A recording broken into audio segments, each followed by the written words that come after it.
Persyaratan-persyaratan bodoh dalam mencari kerja di Indonesia. 1. Berpenampilan menarik. Lah, emang manajernya berpenampilan menarik, muka kayak biawak aja minta-minta orang berpenampilan menarik.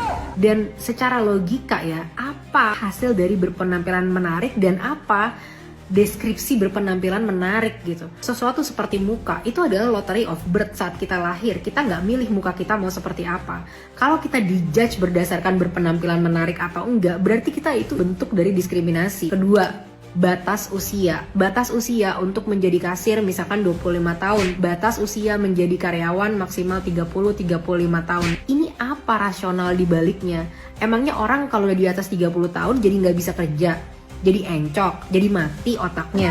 Mana ada gitu kan. Dan anehnya peraturan-peraturan seperti ini dibiarkan oleh pemerintah yang harusnya mengatur apa bentuk diskriminasi yang boleh dan tidak boleh dilakukan oleh perusahaan. Karena lagi-lagi perusahaan itu tujuannya adalah untuk profit. Jadi nggak mungkin mereka akan menilai aspek-aspek keadilan. Disitulah pemerintah harus bekerja.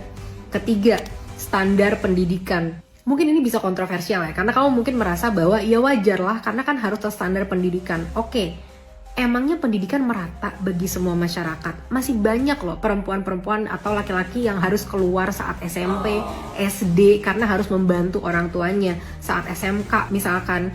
Jadi mereka itu udah dikalahkan oleh kehidupan, bahkan sebelum berjuang. Nanti lagi saat mereka mau mencari kerja, harus didiskriminasi lagi. Padahal semua skill itu bisa diajarkan kalau perusahaan nggak maruk dan nggak mau mengeruk keuntungan yang sebesar-besarnya. Berapa lama sih untuk bisa pelatihan, untuk bisa jadi kasir? Berapa lama sih orang bisa dilatih untuk bisa jadi product design misalkan?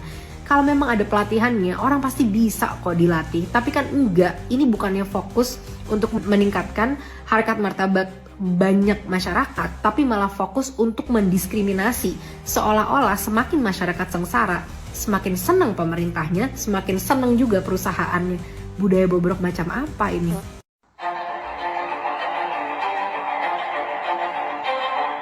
Pemberi kerja dilarang mensyaratkan dan atau menahan ijazah dan atau dokumen pribadi milik pekerja sebagai jaminan untuk bekerja. Yang dimaksud dokumen pribadi yaitu adalah dokumen asli berupa sertifikat kompetensi, paspor, akta kelahiran, buku nikah, dan buku pemilik kendaraan bermotor. Pemberi kerja juga dilarang menghalangi atau menghambat para pekerja untuk mencari dan mendapatkan pekerjaan yang lebih layak.